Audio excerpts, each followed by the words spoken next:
look guys, just did this video Saturday, and this will go to show you how quick some of these germinate under the right conditions. I don't know that I've showed my seed setup since I set all this up, but these are larger seeds, and so I think that those are zinnias. You know how I was like, label. Well, I'm gonna have to go back to my video because I didn't label a single one of these things. There's another one that's germinating back there. He's kind of going the wrong way, but he'll get it figured out. I think the ones that are germinating are the zinnias because they are bigger seeds, but we'll see. I was looking through these. I'm not really seeing any of those that look like they're germinating, but there's those little tiny ones that are on top of the surface. Those were the little ones I told you that look like grains of salt, and I thought I seen one that was cracking open, and it maybe like right there, but they also look like they're cracking open and that they're starting to do what they're doing, but their stuff is so minuscule that it's hard to tell. I haven't noticed any in these yet, but we shall see. But you'll have to ignore how messy my setup is because these are the only seeds I have here. I have two grow lights on this stand. I have these connected to them. These came with the lights to hang the lights. That's not enough focus. These came with the lights, and you can press the buttons on them and lower it and raise it. That's why I kind of got this excess clipped, because you could lower them down, because when you're growing seeds in situations like this, you don't want them to get leggy, and so you want your lights fairly close to the plants so that the plants aren't having to reach for those lights. Because if they reach and they're not, like if tomatoes get leggy, like sometimes you can bury them up and they will produce roots pretty much throughout the stem of the plant, and that can be okay if you up pot them. But they get weak and they use all of their energy trying to get taller to reach the light, and they're not using their energy to put their roots into the dirt. And you want a strong root system starting out plants like this, so you always want your lights lower to your things. I have not lowered these were just where they were the last time, only because these are just now germinating. As they start coming up, I will lower these down a little lower. I will probably have them about this far above the plants, and then we'll raise them as the plants get bigger. But sorry, let me grab my drink. This is my setup. I just have a metal stand here. I have another set of lights on each one of the things. These are my trays. I will say that these trays that came with some of the kits are not great. Like, you see how they have the holes in the bottom, and then they come with these trays that they sit in. The trays aren't deep enough. Like, you're supposed to be able to water into these trays, and it's supposed to soak through, you know, your cups that have the holes in the bottom that sit in this, like this. You can fill it all the way until this is overflowing, and because of the way the holes are made in this, the water doesn't get through this enough to get into your plants. And so I don't really use the trays for these. I do use these boxes, but I use them with these trays. And ironically, these trays are trays that are made for like school teachers. I got them at Target in the dollar bin for $1 a piece, and I thought those are super cute. They'll be super colorful for my seeds, and that's what I've been using them for. And they are thicker. I left this one outside in the sun. This thing was outside for 6 months on my workbench. Haha, thank you, ADHD.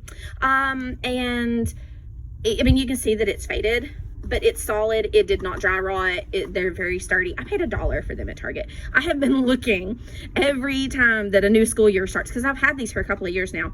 Every new like school season, I look for these again because I want more of these top. They work perfect. Like, you can easily fit, there's 5 times 4, 20 trays, like 20 of the little cups in this, and that's more than you can fit in these, like the ones that they came with. Like, each one of these are the same. It just does the same thing. But yeah, I have a lot here and a lot here, so if in theory I could have 3 trays of things on here. Now these are not those thin ones that I was talking about. I was looking for some of the really thin ones.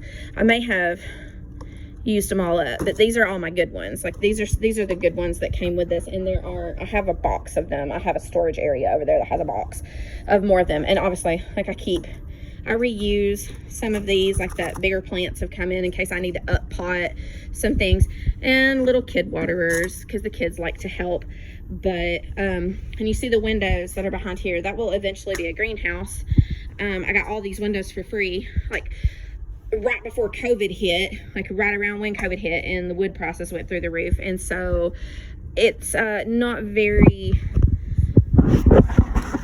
financially feasible to like, oh, I'm gonna save money on this and then spend $1 million on wood when you got all the windows for free.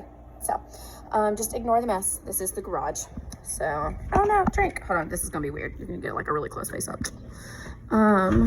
So as far as the lighting on that, I try my best to do it like day and night. I try to let me open this. Random noises. I hope I don't get eaten up by the waspers that like to hang out right here. Another close up. Yay! I'm gonna walk you up through the flower bed and show you where everything got killed. And of course the sun's gonna come out and it's gonna start glaring. Like, it was very good lighting, and that was why I had decided to do this. But I'll show you all the plants that we lost, because this front flower bed, if you remember a couple of years ago, I was creating a tea garden with it, and we have lost pretty much everything that was out here. But some of them are coming back. Some of them are doing really well, other ones not so much. But here is what we've got up here now. That is bee balm. That has been coming back every year. Planted it. This is the 3rd year I've had it. It's doing really well, coming back every year, bigger than it was. That right there was a stevia. That was a stevia. That was a stevia. That was stevia. Now, the stevias were, and that one, and then that was the rosemary that died, like deader than a doornail. That one right there. The stevia may still come back. I've been looking at the root systems, because you'll see the green like start to grow back up in it. That's weeds right there, but I'll know it like if it starts coming back up. But I've not seen any like coming up in the root systems, and by this time it should have already done it. So I think that cold snap killed them too. And if you remember, I had lavender all down through here like that. I had 3-4 plants right here. We had some lavender. That cold snap that killed the rosemary killed the lavender as well. That was one of the things I meant to add on the list. We had to cut it all back and cut it down because it was completely dead. Like, we had to rip it out. Obviously we've got the roses, crepe myrtle, typical landscaping type brush. This is the sage that, if you look at it, like you can tell, I like hacked that thing, like trimmed the dead off of it, but it is trying to come back. However, trellising that rose has done wonderful. It just gets healthier and healthier every year. I am thrilled with 3 years ago, I made the decision to trellis that thing because it kept like falling over and like getting in our sidewalk, and it would snag people like when you walked up through there, and it's kind of weird. But now it is beautiful, and I am thrilled with it, and I want it to continue to stay that way. Now, Japanese beetles will absolutely decimate that thing, and it pisses me off, but I try to stay ahead of them, but it doesn't always work. They will sneak up on you. But I'm gonna head out to the garden boxes out here where the trellises and stuff are, and this probably won't be a very long video because I really don't have a lot to show you. And then I'll probably walk back up here and look at the ones by the house because I have a few things in them too, but again, not much. This is just showing you clean slate. This is what I'm starting out with this year because I cleaned the trellises, cleaned the garden boxes, so you can see them empty, and then you can see them full later in the year. So this is the herb garden cleared out, and I have a munchkin coming out here. This is oregano. Like, that's all the oregano coming back in with mint. The mint's back there in the corner, but it's also everywhere. The strawberries will start filling back in. They're already blooming. The rosemary that was in that corner, completely dead. Again, had to cut it out. It was 7 years old and it died out. The sage, I had to cut it back. I mean, it was all the way up to the middle, and I ended up having to cut it back. I mean, that big empty space was where the rest of that sage was. But there's also catnip in there. That one right there in the middle is catnip.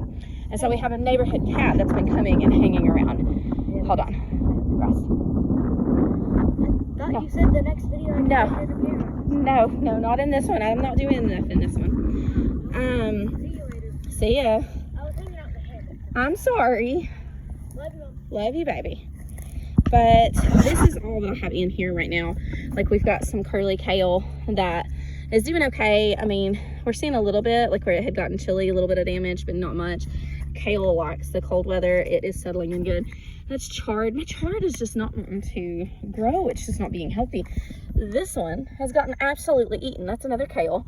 But look, that dill, that's self-seeded. I did not plant that. It's coming back up. Kale, kale, kale, kale. That's a different kind of kale. That's like the ragged leaf kale or something like that. But yeah, chard, rainbow chard right there. More dill right there. Chard, and then that chard is completely eaten and dead. Look, volunteer bean. If the frost don't get it, that'll be one to climb the trellises. But yeah, that I let them self-seed, and so they have literally self-seeded everywhere. There are beans all in, like all over the place here, and I'm not stopping them. These are the peas that are planted that will be going up this trellis, that are going there. Knock on wood, I haven't seen any volunteer tomatoes yet, but we haven't really had any, like, we haven't had that many warm days, so I would be shocked to see tomatoes like trying to grow right now. And our neighbors are bringing the trash cans by, so I'll cut this off and continue it later. Well guys, it's been 5 days since I planted these. 2 days since the last video. I think today's Thursday and I planted these on Saturday. I just wanted to give you a little update, and these may end up being 2 separate videos. I'm gonna try to splice these in and get them to line up and match, but I wanted to update you on this. I got interrupted in my other video, and sorry that it got cut off, but my neighbors were walking up and got to chatting with me, and I just couldn't get back to the video that night. None of these appear to be coming up yet, the little teeny tiny ones. All these zinnias appear to be. These, if I remember correctly, and these are nasturtiums, which take a little bit longer. They're larger seeds, but they'll be a lot more noticeable when they start coming up, so we'll just have to wait and see.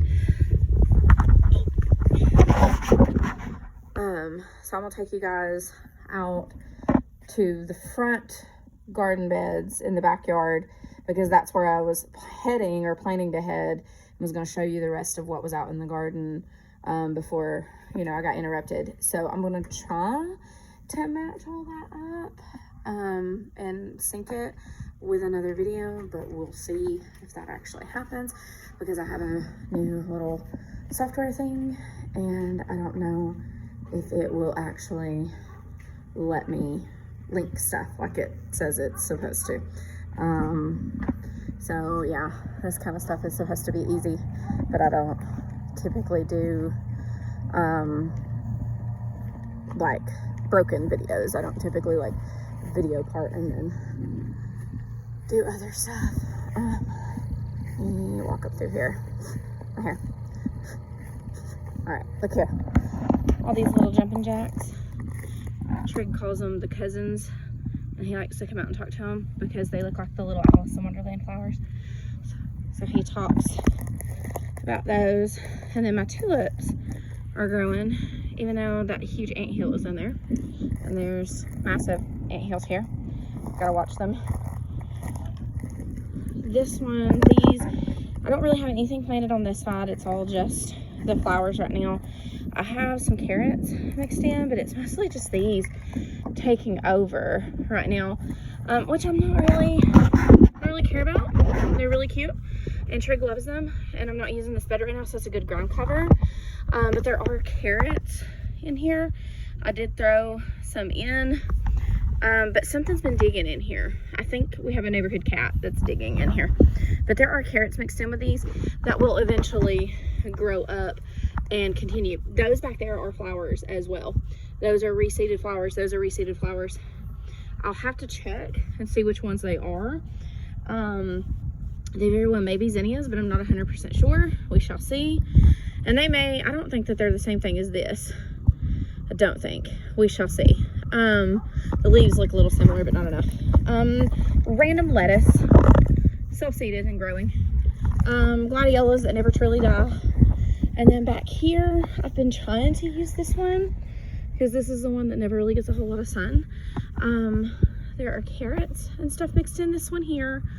There's cilantro, tons of cilantro. Like that's a reseeded one, really healthy, just tons of that. But this is a different, this is a different little spring flower that comes up as like a wildflower I did not plant, but it's really cute. I refuse to let them take over the beds, but they're cute. But as you can tell, there's really not anything going on in these beds right now. I didn't do a whole lot for winter, mainly because I did have a lot of stuff going on, and we're not outside a whole lot in the winter. I don't like the cold much, but going out through here, I will show you what cold things I do have planted out here. I showed you part of the bed and then got interrupted, so hopefully I'll get to the rest of the other bed. And like I said, this won't be a long video, even spliced, because I just don't have a lot out here. But I will show you what I got. Here we go. I've got rows of turnips that are coming up down through here. There's some back there. It's supposed to be full rows. I think that, again, that cat's been digging in this. Sorry, I'm trying to set my drink down. And it's digging some of them up. These are radishes that are planted here, different types of radishes. It only goes about halfway with those because I didn't want all the way through. I wanted a place to walk. Plus, I was still cleaning out this. But if you notice, there's a lot of beans that are coming up. So if we don't get another frost, like these beans will have a jump start on everybody else. And I put some, oh, look at that.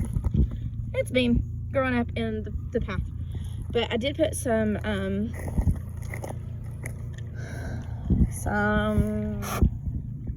oh, I have to look at them. Radishes. They're radishes. There's more. One of them spring breakfast and the other one's the other one. But yeah, they're all through this too because we do like to get the radishes. But again, stuff's been digging in here. I do think it's that cat that's roaming around. Don't have anything else really planned. Again, I've got huge anthills that we have to deal with. Just blew that back in my face. But anyway, not much going on at all. Just typically getting the beds ready. I really should probably put some more soil in some of them. The peas, just in those couple of days since I showed you the last ones, are starting to vine and latch on. So all down through there I'm getting ones, and I'm getting the kales looking a lot healthier too.